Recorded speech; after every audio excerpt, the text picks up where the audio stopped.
Hey everybody, this is Rob and Jordan, and we are back for Archangel Inc. Live number 19. Jordan, how are you today? I am doing great today, Rob. Good. Excited to be here, excited to talk some Archangel Link live stuff. I always like doing these. I always have fun doing these Yeah, with you. me too. Me too. And so today's topic is working outside of Amazon, publishing outside of Amazon in 2020. And is it time to get off the Amazon ship? And some big picture ideas around all of that. I do want to mention before we jump in, just because it's been a big story in the news, and a lot of people who know me know that I'm a big basketball fan. Just wanted to send condolences and prayers out to the families of Kobe Bryant and his daughter and the other people affected.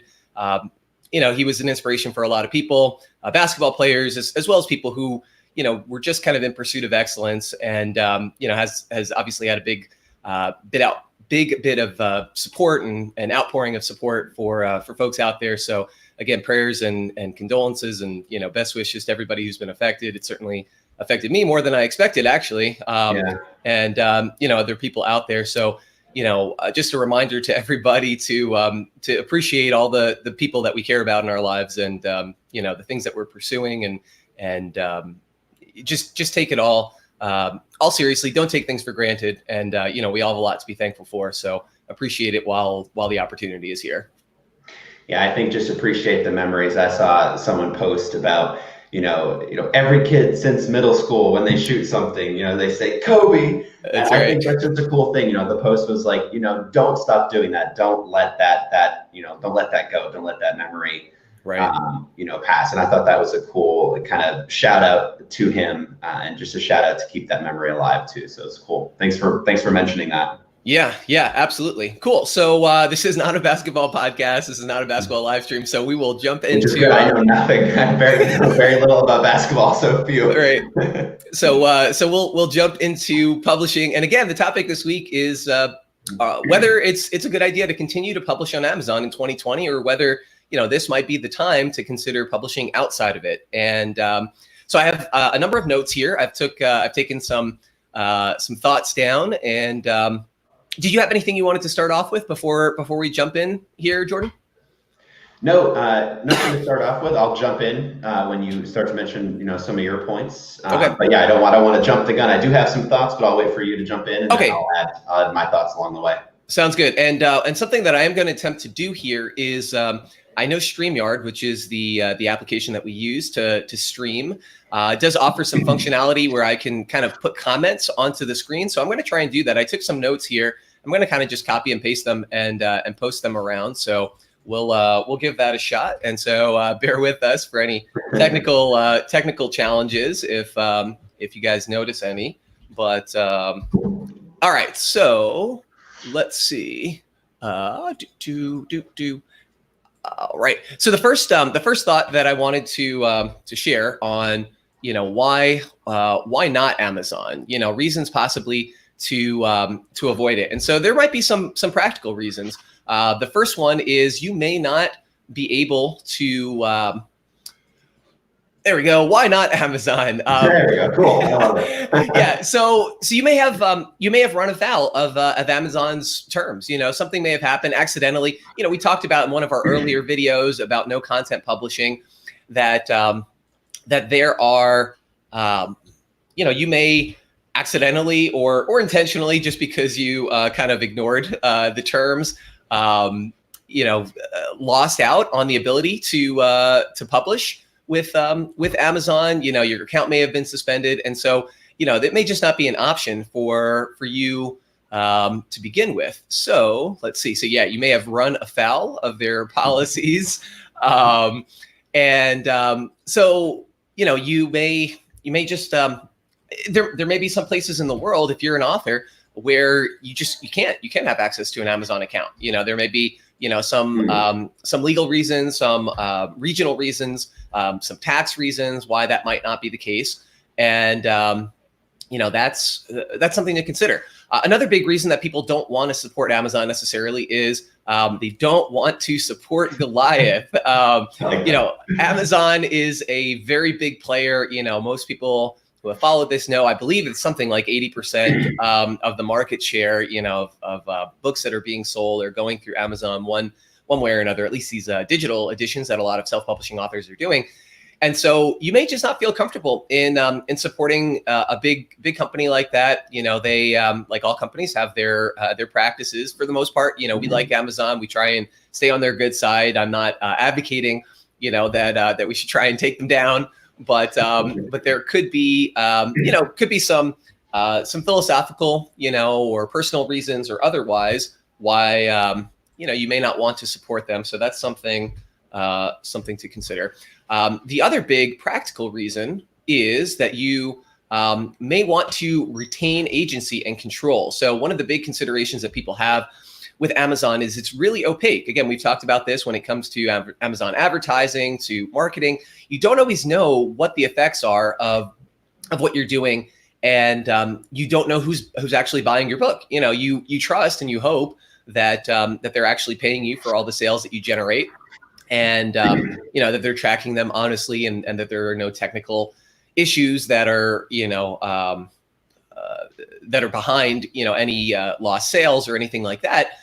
But again, I mean, even if everything is handled completely above the board, you don't know who those people are, so you have a difficult time with remarketing. That's a big part of the reason that we recommend building some sort of email opt-in, getting that email list, so you actually have that one-to-one relationship with your customers, with the people who have opted into your network, to what you're doing, and who are interested in hearing a little bit about about what you have going on. But Amazon, if you have it listed up there and they download this book, you have to have them go through that next step. And so there's always going to be attrition along the way. You don't actually know that it's Joe Smith purchasing your copy, and that Joe Smith lives in Bloomington, Indiana, and is in the 25 to 40-year-old age demographic and is college educated.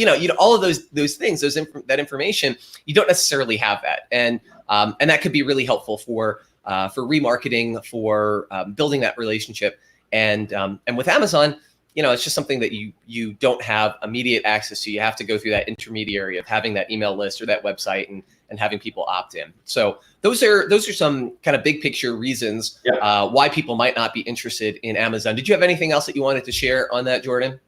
Yeah, I think I had a couple notes on the very last point. So the desire to retain control. I think when you think about that, you're thinking also pricing control, and you're thinking of what you can offer. So, you're not going to go on Amazon for the most part and offer a $25, $30, $40 ebook that you may be able to offer on your site, because on your site you can say, hey, here's this ebook I have, here are some other content, here's some videos, you can package that together. Whereas on Amazon, people aren't they're normally not going to pay for an ebook that's in the $40 range. It's just not what the pricing is, because you're paying for a very specific thing. You're paying for that ebook.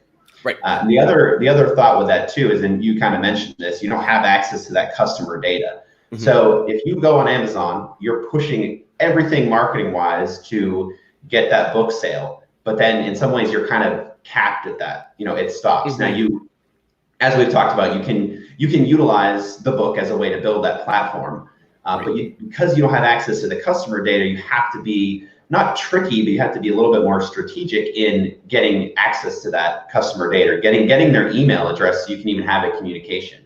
Because for the most part, when people buy our books on Amazon, Amazon is the person that they're communicating with. We don't get access to that. They read our books, and for the most part, the people that read your book on Amazon, that's all they're ever going to do. They're done after that. They're not going to communicate with you that one step further. Now, the good ones will. If they're really interested and they love what you do, yes, they may become a super fan. They'll find a way to connect with you.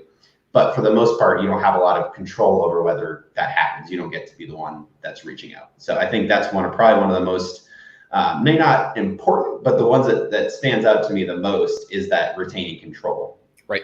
Yeah. And we've talked about this before. A lot of self-publishing, a lot of building your own business is becoming your own marketer, and, taking advantage, building these networks, but taking advantage of the relationships that you build and capitalizing on them, not necessarily in a, profiteering way of I'm going to kind of twist your arm and turn you upside down and wring you for every penny out of your pocket that I can. But really, it's like you've put all this time and energy into building a relationship with somebody. Why not take that relationship forward and be able to bring that with you as you move forward. And as you said, when you come to Amazon, for the most part, the people who are reading that book, that's the extent of their relationship with you. Mm-hmm. Maybe they'll visit your website. Hopefully you've created something that is going to be a positive incentive for them. You've captured their imagination in such a way that they want to continue to build that relationship, but it's kind of in their court, and you don't have as much opportunity for yourself to do that. And even if they would like you to, then you may not, because Amazon kind of holds all that information, mm-hmm. and there's that wall of opacity under which they operate. You don't have that opportunity. When we talk about email follow-ups, and I know you do this for your review process, and we encourage people to do this when they are doing their own reviews or doing their own marketing efforts. Just that kind of friendly follow-up that says, mm-hmm. hey, just wanted to make sure you got my email. If you're at all interested, would love to send you a copy of this book. Please let me know if so, and what format you'd like, or anything like that. They may have completely forgot, not because they're trying to ignore you or because they want you to stop bugging them and get out of your life, but because they have other things going on, and it slipped through the cracks. It just wasn't a priority, but that friendly reminder might be enough to get them to that next stage. And yes, Amazon is protecting authors, or readers, I should say, consumers, from those who are kind of relentless and maybe would be a little bit pushy and take advantage, and so there's an element of gatekeeping there that's positive. But but if you handle it in an ethical way, as a marketer, as a business person, as a solopreneur, or whatever it is that you're trying to do, then you can have that follow up without alienating people, and Amazon just doesn't offer you that opportunity. Yeah, most people I found appreciate the follow-up. There are maybe 5% of people that are going to get annoyed or going to say, hey, that's a little bit spammy. But for the most part, what I've seen, people appreciate you checking in with them. It's very easy for most people to say, what, I'm not interested, don't email me back anymore. And obviously, once someone says that, you follow that and, keep trying to connect to them and following up. But yeah, for the most part, it's not spammy. It's good to follow up. Right, exactly. Yeah, cool. Okay, so those. Any other thoughts on some of those reasons why people might not want to look at Amazon as their distribution platform?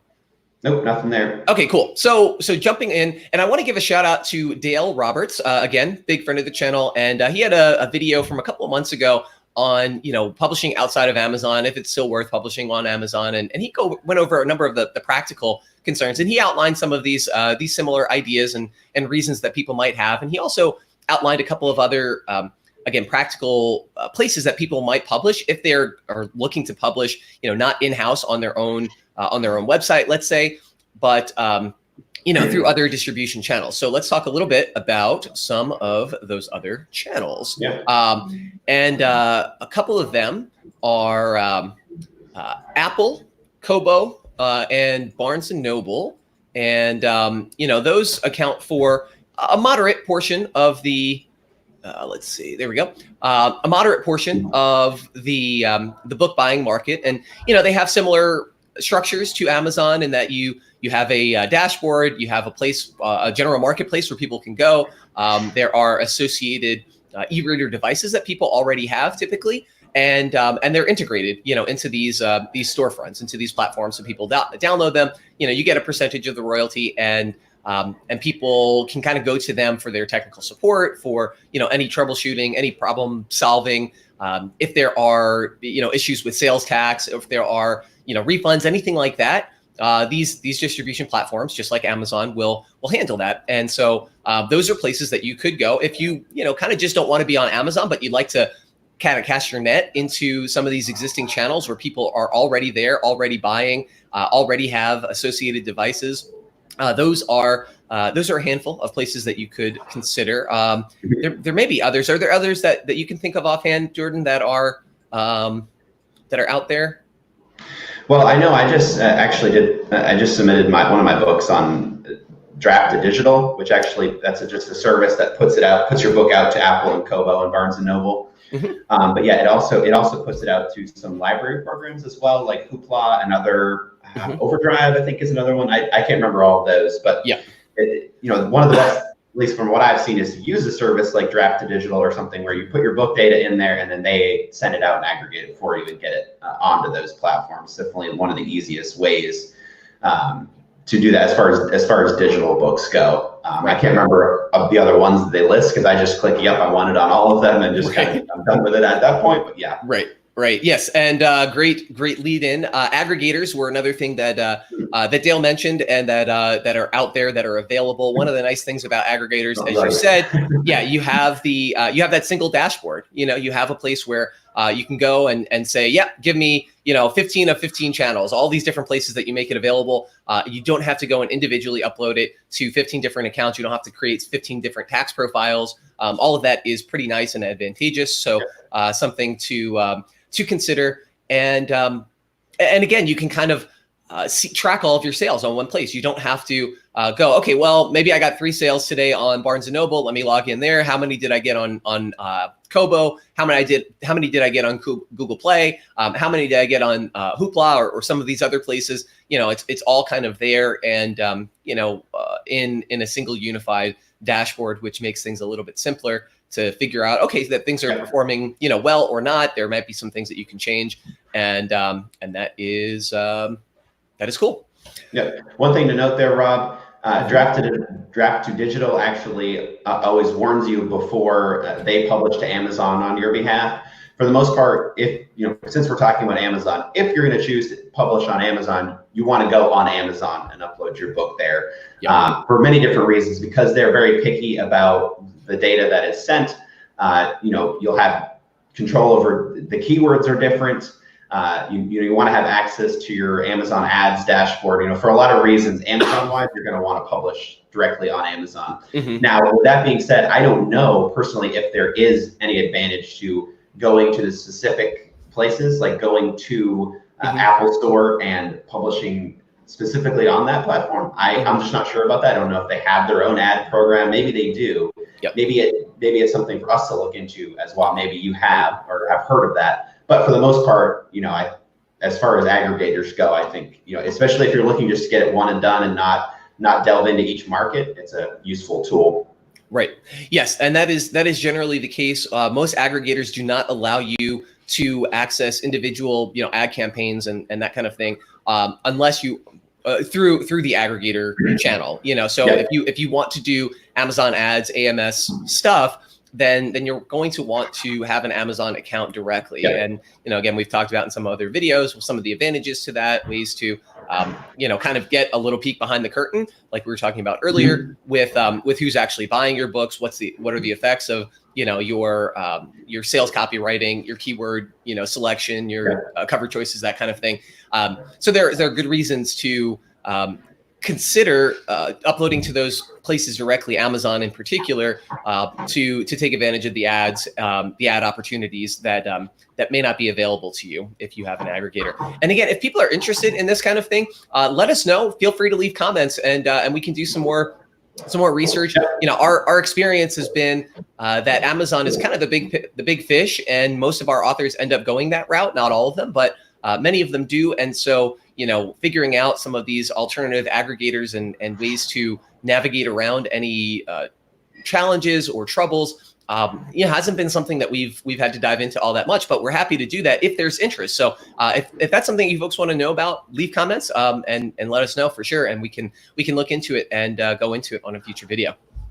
Good deal. Cool. Okay. Cool. So now let's just jump into DIY distribution. So the main thing that I was thinking about when we put this video topic together, we were chatting about it a couple of days ago, was, okay, big picture, are there reasons to be moving away from Amazon? What are the big advantages to possibly not having them as your distribution channel of choice, instead doing more kind of in-house? And to give a little bit of background, when I first started doing the publishing work that has become Archangel Inc., I was working with a health and nutrition author, and he was selling primarily on his own website, and kind of going about this model that I think is seeing a little bit of a resurgence, where you have a direct relationship with your followers. In this case, he had a pretty active website, a blog, and just an online portal. So he'd release a book and get a lot of those sales directly, and he'd have all the email addresses of the people who purchased it. There were some technical issues around it, but for the most part, he was able to navigate those. And when he sold the book for $19.99, after PayPal fees and that kind of thing, he was still getting $18 or, $18.50 per copy, which is crazy. If you think about it, on Amazon, one, you're not going to be able to sell at $19.99 and keep a 70% royalty. You're going to be at 35% royalty because that's just how they price their ebook pricing tiers or their royalty tiers. But two, your 70% is still less than the 90% or so that he was getting selling on site. And anyway, I think that there are some reasons that people are considering going back to that. And so we can kind of talk a little bit about that. But Jordan, did you have anything you wanted to share as an intro thought on that topic? I just think it's something definitely to consider. Amazon is huge and it gives you access, but thinking about reaching your own people, are you at a point where that might make more sense? Do you already have a large following?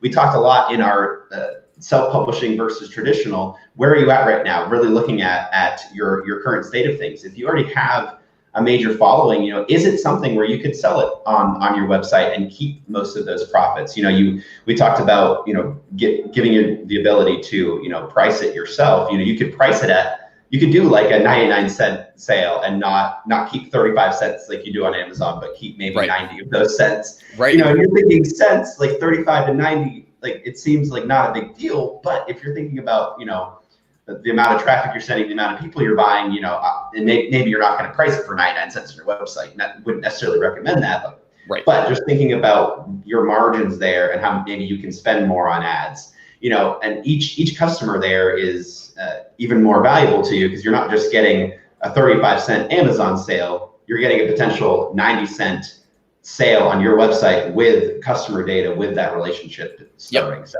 those are my only intro thoughts to that. But yeah, absolutely. Okay, cool. So yes, and those are all great thoughts. Thank you, Jordan. So let's cover just some of the pros of Amazon, reasons that people continue to do it, and then we can jump into that kind of in-housing, self-distribution model and why that might have some advantages as well. So we have pros of Amazon. One, you have a built-in audience. So when I first started out, one of the things that I suggested, I said, hey, Matt, when we're selling these things, I think one of the impediments for me when I first found him was, I don't know if I want to put my credit card, on some random person's website. And, you can kind of check out through PayPal, and there are ways to integrate it that might smooth out that transition. But, it's kind of hard to do that. With Amazon, they have that buy with one click now. Almost everybody, has an Amazon account, has some sort of relationship with them, and they know that they're a big enough company that if there are concerns, if there are technical issues, if there are fraud issues, that this is not a fly-by-night sort of situation, and you have recourse. Whereas some random person's website, maybe they shut the website down and that's it. They abscond with all of the fraudulently obtained credit card information, and then it's a big process. So when you have that built-in audience, there's a high level of trust there. And then also when you have the built-in audience, people go to Amazon because they're looking to buy. They're going to YouTube because they're looking to learn things. They're going to Instagram because they want to kind of consume content, or Facebook because they want to engage with people. All these different platforms have their own kind of uses. When people go to Amazon, they're thinking, okay, I'm going to open my wallet. I'm here to purchase something. And so they're already a couple steps down that sales funnel by the time that they find you there. And so there's a big advantage. And that's something that a lot of first time authors, or even non-first time but self-publishing authors, that's one less barrier that they have to get through, and that's got some advantages. Yeah, I just think the trust portion there that you mentioned, Rob, is huge. I mean, Amazon just has huge conversion rates because, like you said, people are ready to buy. People feel comfortable paying for something on Amazon. It's already all set up. They get to, you buy something on Amazon, you're not gonna have to worry about, okay, I just bought it, how do I get it? And now I have to find it through my email. If it's a Kindle book, it's automatically going to go to your Kindle book. I mean, it's very easy for people to buy. Because they have the trust in Amazon. They may not even know you, but they may be willing to buy your book because it's on Amazon, because they're willing to spend the money there. Exactly. Great point. Yeah, for sure. So another thing that's pretty helpful and pretty important is the review functionality. And a lot of people, they haven't heard of you as an author. You're just getting started out. Maybe you've got a few books, maybe you haven't. But having the ability for other people who, they could be paid off, they could be fraudulent, but for the most part, there's an impression of they're not being biased there. There's that review functionality that's integrated, that you can immediately provide feedback. You also, it gives you a little bit more confidence when you're purchasing something and you're taking a chance on something. You're like, hey, if this is a scam, I want to be able to tell other people about it. If I go to, Joe Smith's website and he defrauds me, he steals my credit card information and goes on a trip to Hawaii with my data. And what am I supposed to do? I'm going to go on Twitter and call him out. Maybe none of his followers are on Twitter. I'm not going to go on his website, and be able to call him out. Maybe he has a blog, but he can just as easily block me. Versus Amazon, it's like, hey, such and such company, I bought this from them, and it was I never got what I was told I was going to get, or it was different than what was advertised. And so having that built-in review functionality gives you an opportunity to trust it more and to also make a more informed decision. It can kind of smooth out some of those barriers to entry, those resistance points that you might have as you're looking to make a purchase and support somebody for the first time. So that's a big advantage, I would say, as well. Yeah, I mean, the Amazon review system isn't perfect, but if you're thinking about what you're going to see on someone's landing page, for me, it's harder to go and trust landing page reviews and testimonials, because you know that the person that wants you to buy their course or video or book or whatever, they put them there. They're only going to put they're curated by the creator. Yeah, you're not going to go and put like a 3-star review of your product on something you're trying to sell. And I think people know that. I think early on when websites started to come out, maybe that wasn't as widely known. But I think people know what testimonials are, but I do think there is a little bit more power on Amazon when, you see a book that has real reviews by real people, and they're well thought out. They're like, this is what this book was about. This is what I appreciated, whether or not they got it for free from the author or if they're a verified purchase, it still is a very valuable resource to have there. And also the ability for some of these reviews to get voted up and to receive more visibility and prominence is really helpful. Yeah. So, there's this hope and this intention that the cream rises to the top, and the people who have, the most thoughtful, the most honest, the most meaningful feedback are the people who are going to, show up more prominently. Again, like you said, when you have your own website, you're curating your own reviews, you're gonna pick the ones that are going to be most helpful in your goal, which is generating more sales and getting more interest and so forth. But when you have it on Amazon, it's like, well, it's out of your control. You can upvote and downvote things yourself, but you're not going to have control over whether 10 people or a dozen, or 100 people or 1,000 people found this particular review helpful. And so theoretically, it is a bulwark against dishonesty, and can really help in, again, fostering that sense of authenticity and credibility. Yep. Cool. Okay, moving on. We've got the support infrastructure that Amazon offers. So again, the technical side of things, handling taxation issues. Let's say you're selling to somebody over in a different part of the world. You have to deal with VAT taxes. Like, do you necessarily want to do that yourself? Now there are different platforms and checkout portals and things like that can help handle some of that. But Amazon will handle that. Amazon will handle any technical issues. If somebody writes to you and says, "Hey, I downloaded your book. I tried to transfer over the Mobi file to my Amazon Kindle because I'd really love to read it, and it's not working. I don't know what's going on. Help me." It's like, okay, well, now that's time and energy out of your day that you're putting into helping this individual customer deal with this, because you don't have a tech support department. You are the tech support department. Yeah. And that's something that you don't ever have to think about with Amazon. If there are issues, maybe they have some issue with their device, maybe they have some user error, maybe there's some issue with the corrupt file, but when Amazon is handling it, then you don't have to worry about any of that. So the con of not seeing who's accessing your material is you don't have access to their their data to build a relationship. But the pro is it's not on you if there are challenges and hiccups and things that happen, and you can kind of just outsource that completely, take that off of your plate, and know that, okay, as long as it's up there on Amazon, as long as I'm in accordance with Amazon's policies and not outside of their terms of service or anything like that, then we're good to go. I don't really ever have to think about whether Joe Reader is able to get my device or my material onto their device and access it, and any of those questions or concerns. Yep.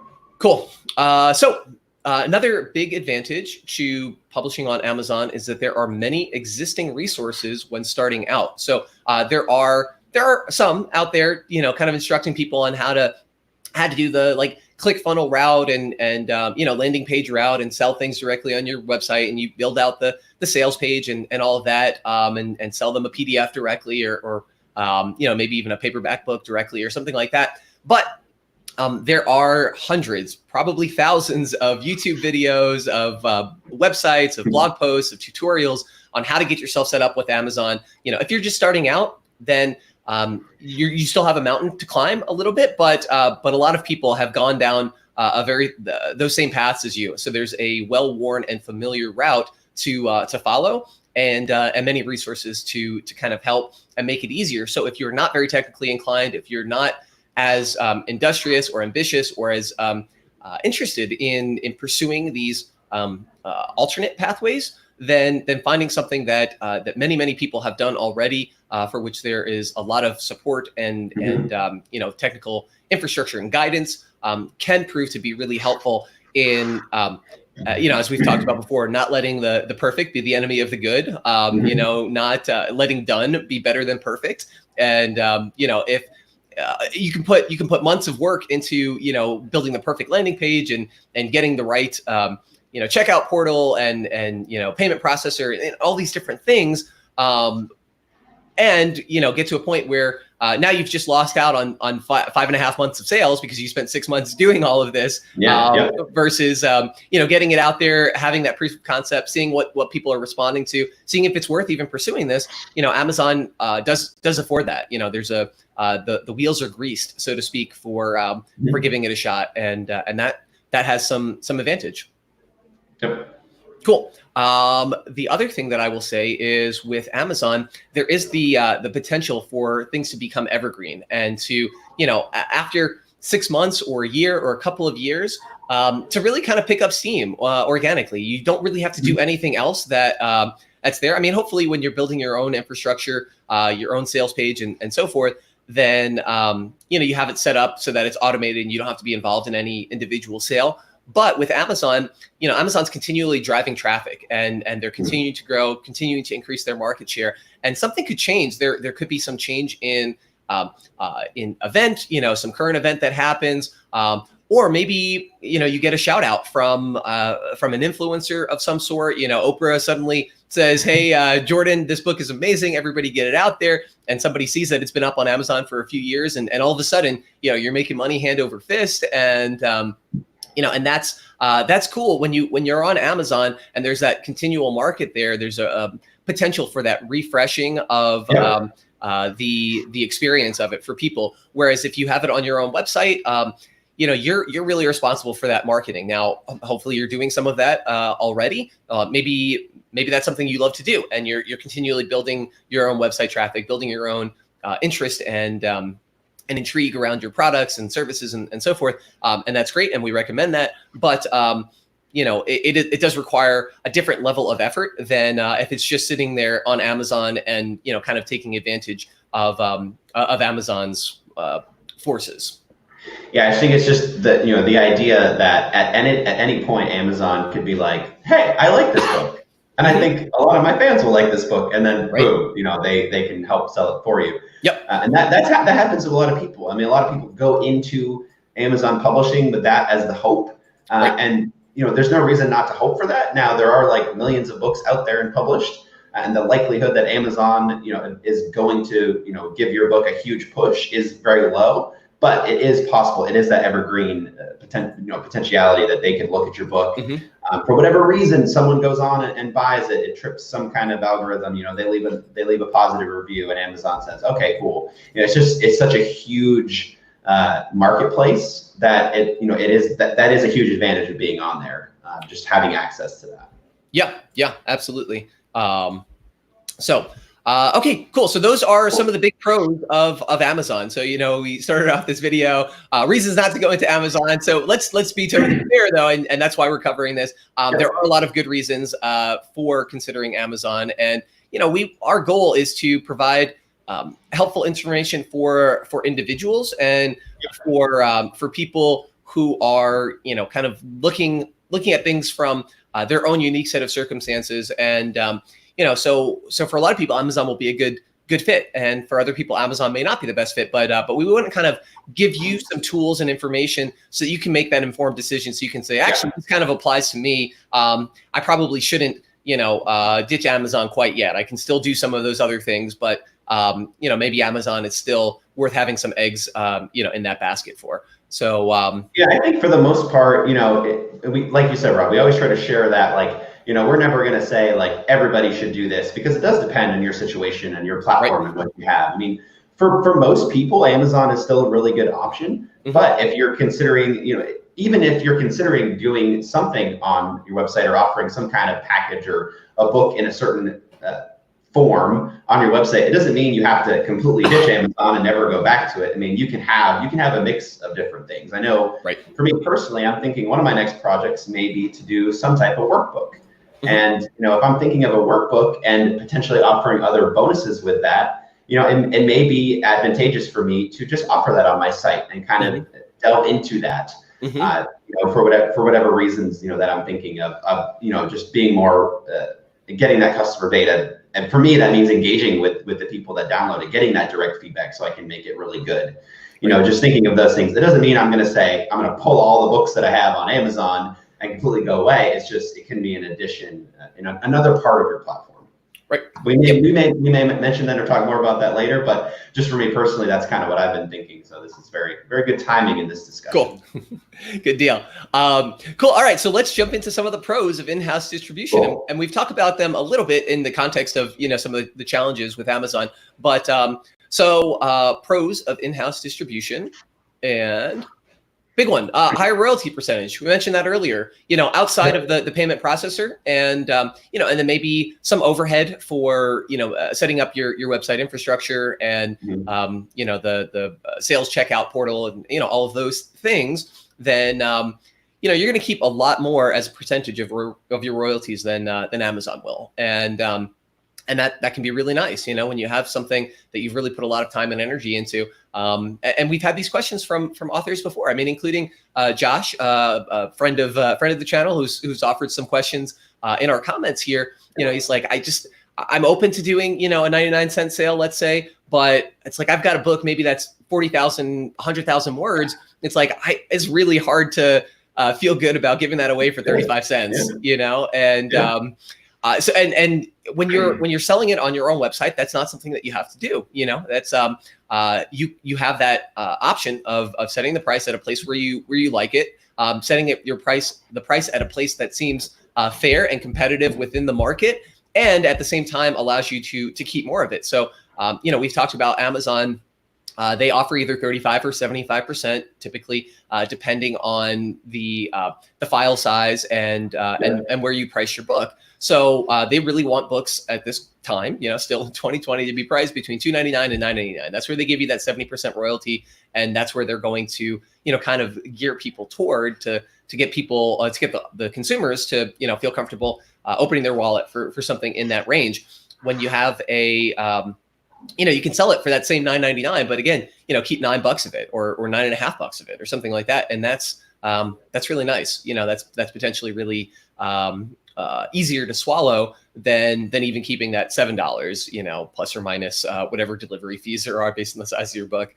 Yeah. So Okay, so yeah, Rob, I think this goes hand in hand with your next one. The next one we have on the list is increased pricing discretion. I think they go together, because we're not just thinking about, I mean, making more money is nice, but we're not just thinking about that, because making more money gives you a little bit more of an option. Hey, maybe if you're making a higher royalty, you can put it at a higher price. Maybe you can afford to send ads to that page. Right. Or you could afford to, pay someone to create that landing page for you. I mean, whatever you want to do, whatever services you may want to add in there, it gives you a little bit more wiggle room as opposed to just selling a 99-cent book. You say, hey, even if I make 100 sales of a 99-cent book, that's only $35 that you have as a royalty for that if you're doing that. And think about that, man, that's 100 sales right there. If you have 100 sales of a $20 book, I mean, that's just, you just have so much more potential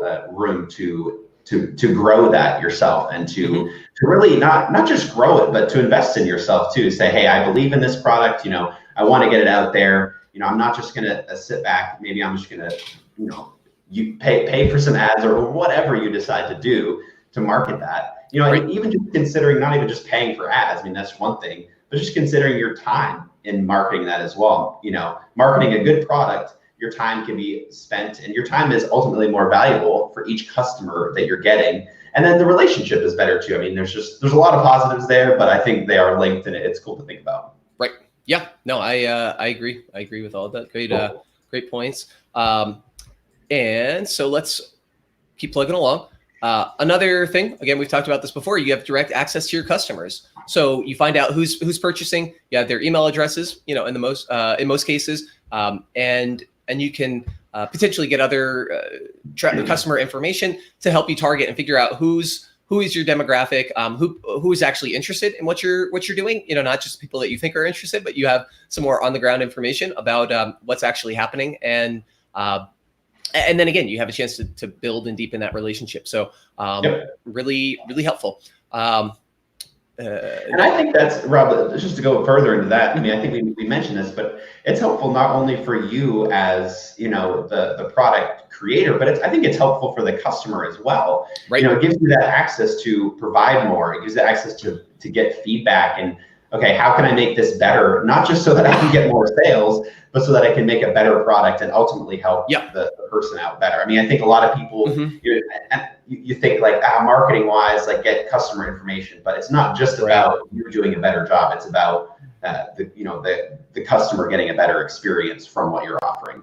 Right. Yeah, that's a really good point, because there's a that intermediary. If you have the book on Amazon and you get some feedback in the form of reviews and comments and that kind of thing, but it's mediated. And when you have a direct relationship with customers and you say, hey, they're on your email list, or they're on your website, your blog, or whatever, and they say, hey, I'd really love for you to talk about, X topic or Y topic. And, what about this? You didn't address this, or I didn't like how you talked about this, and I think you might be missing, this other perspective or this other bit of information. You have that opportunity to really enhance and develop and benefit or improve your product, your offering, whatever it is that you're trying to do. So I think that's a good point. It's not just about you being able to market to them more effectively, but you being able to receive feedback and constructive information back from your audience, perhaps more effectively as well.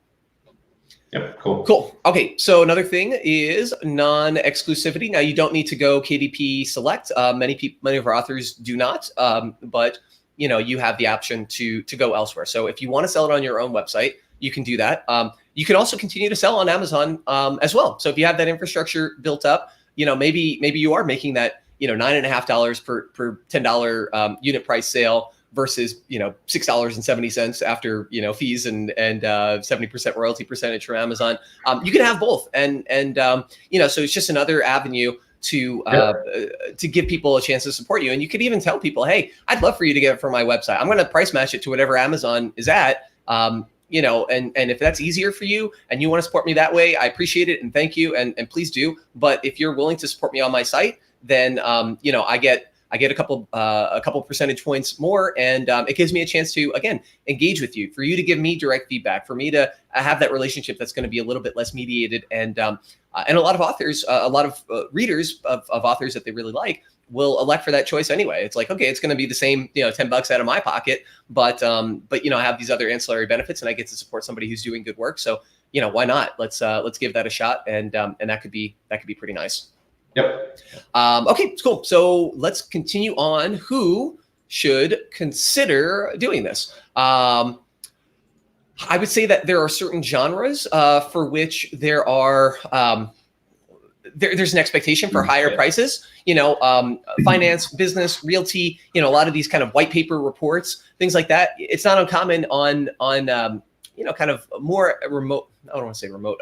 More exclusive sites, more niche sites, people who have followerships who are, again, into investing or something like that. And they say, hey, I've got this report, it's a $250 PDF and the PDF is like 10 pages long, but because it's actually really highly useful, practical information, then, people are willing to pay it, because they're like, hey, that $250 means that I might net $2,500 in the next month. And okay, yeah, that's awesome.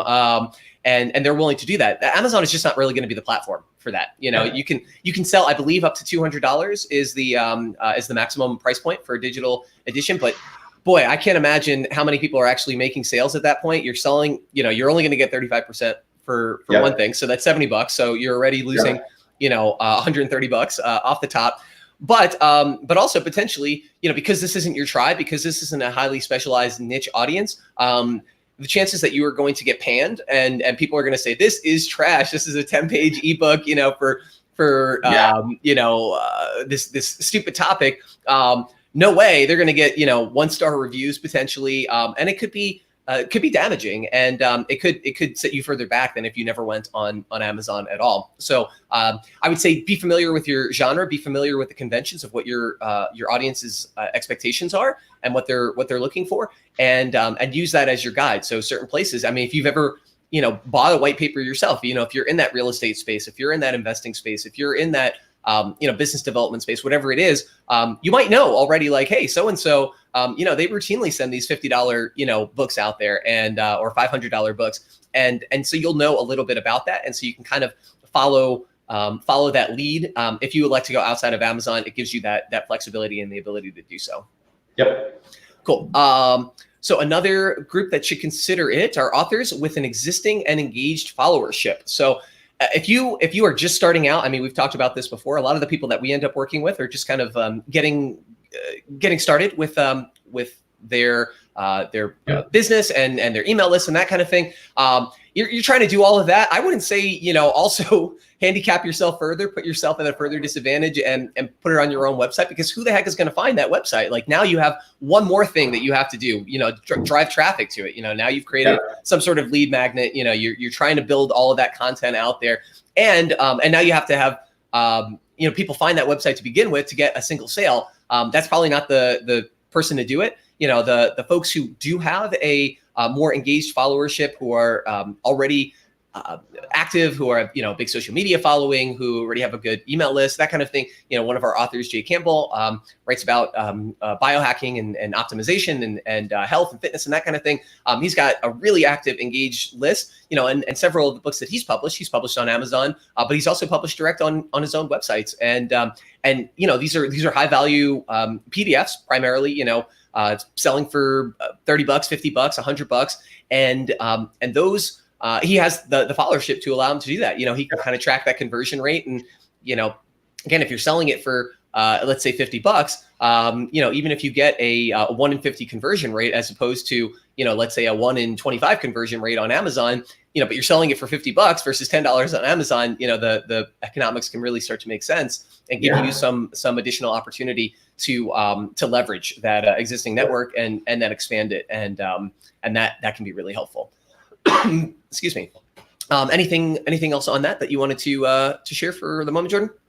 Nope. Okay, cool. So moving right along, people who are comfortable with the technology infrastructure. This isn't something for the faint of heart. Somebody who's never put a book together before, who barely knows what a blog is, who knows that they have an Instagram account, but maybe doesn't even know how to use it or post to it. And if you have that background, maybe you have an IT guy, maybe you have familiarity with payment processors, check out funnels with building your sales page, that kind of copywriting, the specific copywriting that's involved in doing all of that. If you have all of that in place, then maybe Amazon really doesn't make sense for you, and it may make sense for you to start to develop that and build that over time. Maybe you have something existing on Amazon already, but you're thinking, hey, I think I could get more, I think I could do more. Rather than shooting for kind of the lowest common denominator, let me see if I can elevate myself and put myself at this next level. And that could be, I think, really, really helpful. And excuse me. So if you're comfortable with that, if you have somebody who can handle, like, again, that tech support stuff, somebody's like, hey, I don't know how to get this onto my Kindle, or I don't know how to get this onto my Kobo e-reader, and you've got somebody on hand, or you can outsource it, or find some sort of platform that allows you to make those sales and handle some of that yourself, of which there are some that exist for just this kind of purpose, then that might make sense rather than letting Amazon handle it for 30%. Maybe you let another outside agency handle it for 10%, and then you're still driving that traffic, and you're still keeping more of that sale that sale price. So that is that is cool. That stuff it can get really complicated really quick, especially if you're not familiar with setting up your own website, or you can get help in any part of this, but how much do you want to figure out how to do yourself versus how much do you want to get help with, because it could bring additional costs there as well. Like Rob mentioned earlier, there's resources for building your own website, but there are resources to getting a book uploaded on Amazon, and that I feel is a lower learning curve than it is to set up something completely on your own website. Right.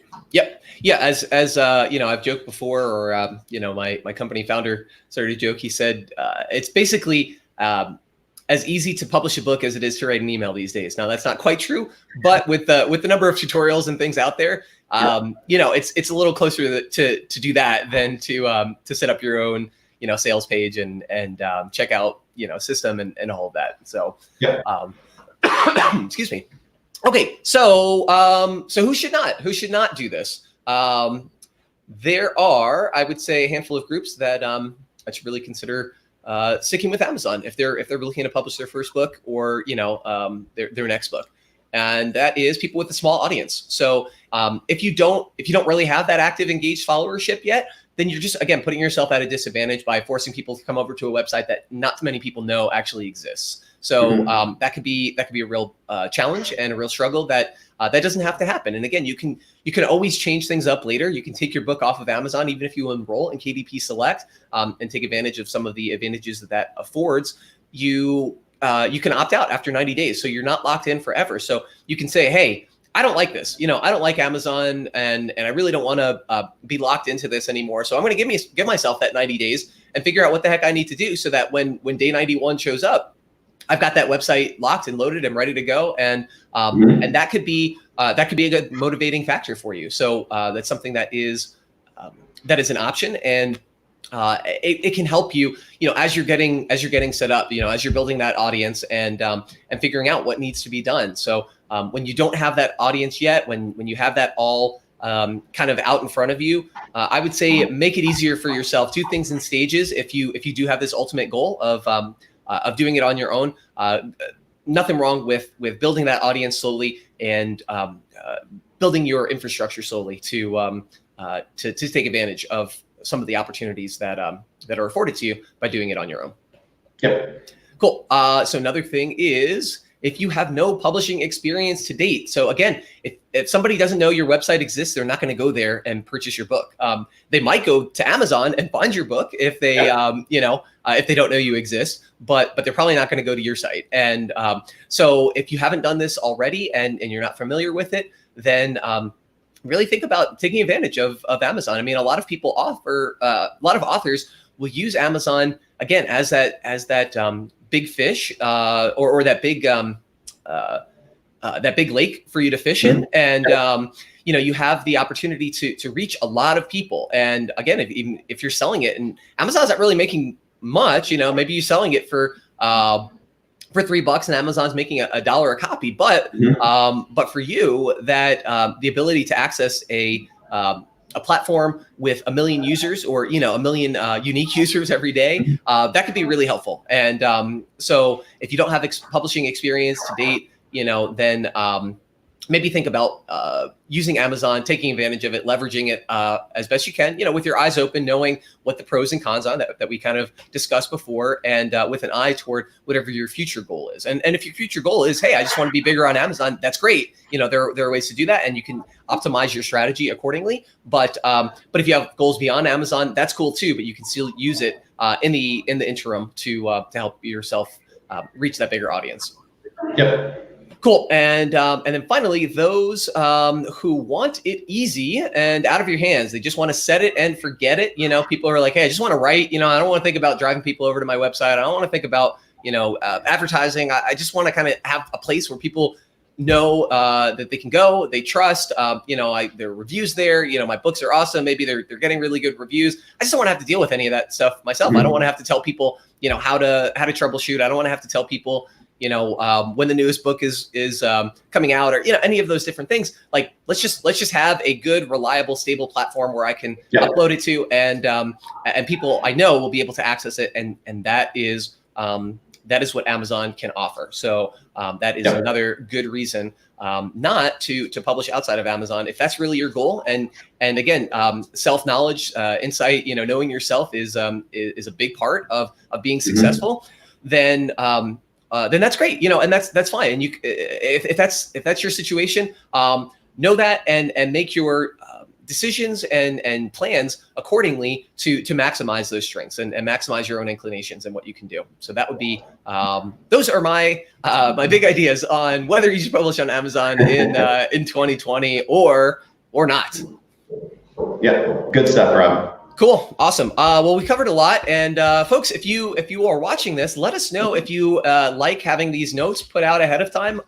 Took a little bit of work, and I'm happy to do it, though, because I think it might add to the viewing experience. So if you liked having this here, definitely let us know if that makes it easier to follow along. And, just to give a little bit more visual interest and, assistance for note taking. I'm happy to kind of continue to do that and get things ready and prepped so that we can share and make these videos as helpful, as constructive, as engaging as we can.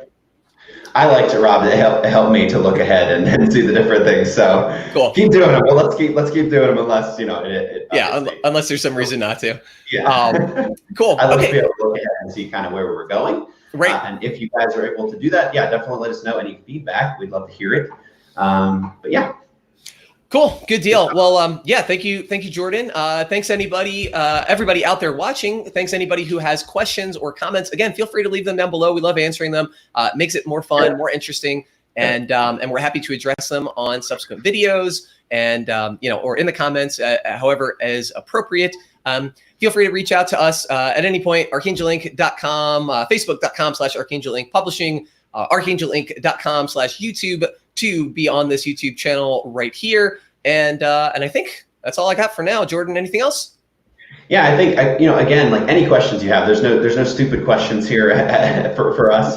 We've seen a lot of questions, but then even when there's times where you may not be able to verbalize exactly what your question is, there were some times early on when I was like, how do I even ask? Like, how do I go into a Facebook group and ask that? But yeah, just type something, get it close. We'll try to read between the lines and figure out what you're really asking, if it's needed. Right. But yeah, any way that we can help, we're glad to do it. Yep, absolutely. I agree fully. All right, and with that, everybody, thanks for tuning in. This is Archangel Inc. Live number 19, and we will see you folks next time. See you guys.